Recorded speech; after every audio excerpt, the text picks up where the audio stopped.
Hey everyone, I'm back, and today we're going to be talking about The Post, starring Tom Hanks and Meryl Streep, and it's directed by Steven Spielberg, one of my favorite directors. And it takes place in roughly 1971, I believe, and it's about a newspaper company making a post about things that they maybe shouldn't be posting about, and well, it's not entirely about that, it's also about the characters and what they're doing to try to compete with other news companies.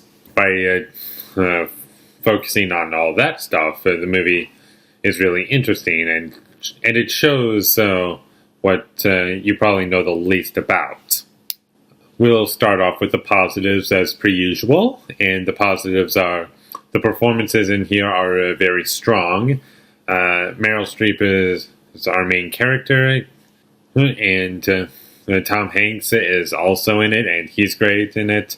And this movie has lots of humor in it, and Steven Spielberg, I believe he makes films that both adults and kids can enjoy.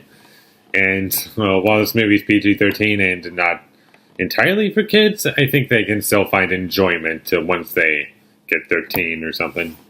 Or if their parents allow them to go see it at an early age. I mean, that's fine, but that's one thing I liked. This movie is very funny. It's has very nice camera work, the kind of stuff you don't really see, well, that I don't really see too much of, at least anymore. Not all handheld, but not all just putting the camera down and just letting things play out. He kind of combines the two, and it works perfectly. And the production of the film is great. It feels like it's 1971, and there's lots of smoking in the film because I believe like back then there was a lot of smoking, so that would be in here. A little continuity. That's what I like. The story and the pacing is really what are the strongest elements to it, along with the characters. And the story is paced kind of slowly. For the first 20 minutes, it's not too investing, but as the film goes along, it gets better.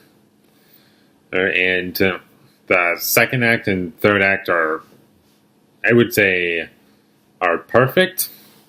But those first 20 minutes, it's a little sloppy-ish, because I'm not fully invested, and it's kind of just rusted into here, almost, and I think if it took a slower route, it would have been better, but it's not horrible. It's not a big complaint about the movie. It's just a thing that I need to point out.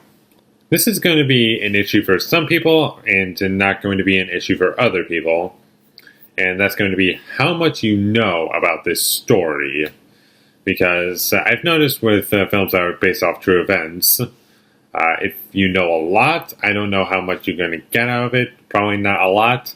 And if you don't know anything about this story at all, I think you're going to get a lot out of it. And that's really where it might be a little controversial in my mind, but I got a decent amount out of it. I didn't really know anything about this, or at least I don't remember anything about this. So I got a decent amount out of it. The music isn't bad. It's not great, but it's not bad at all. I believe it was composed by John Williams, and he makes great scores as usual, but here it's not great. It's not terribly memorable, but it's not bland or sounding like stock music, fortunately. So that's a good thing, but even though it's not great and it's not terribly memorable, but I'll give credit to it. In the end, I would highly recommend checking out The Post. If you know a lot, then you're going to get something out of it. If you don't know anything, you're going to get a ton out of it. So I'm going to give The Post an A-, simply because like the first 20-ish minutes are kind of sloppy, and the music isn't terribly memorable, and I think it could have been better, but overall, I had a great time watching it. Thank you for watching my videos as always. If you enjoyed this review, be sure to leave a like and comment down below what you thought of the post down below, if you've seen it, and a link to for my Twitter and Stardust, the Stars app will be in the description down below, sorry. Okay. So follow me there. And last but not least, subscribe to be a part of Foley Nation. And I'll see you when I get my next review up. And it's going to be I, Tonya, because I just saw that yesterday, and I still need to review it. But I'll let this video breathe for at least a day before I get that out. So, thank you for watching, and have a great day, and thank you all for subscribing.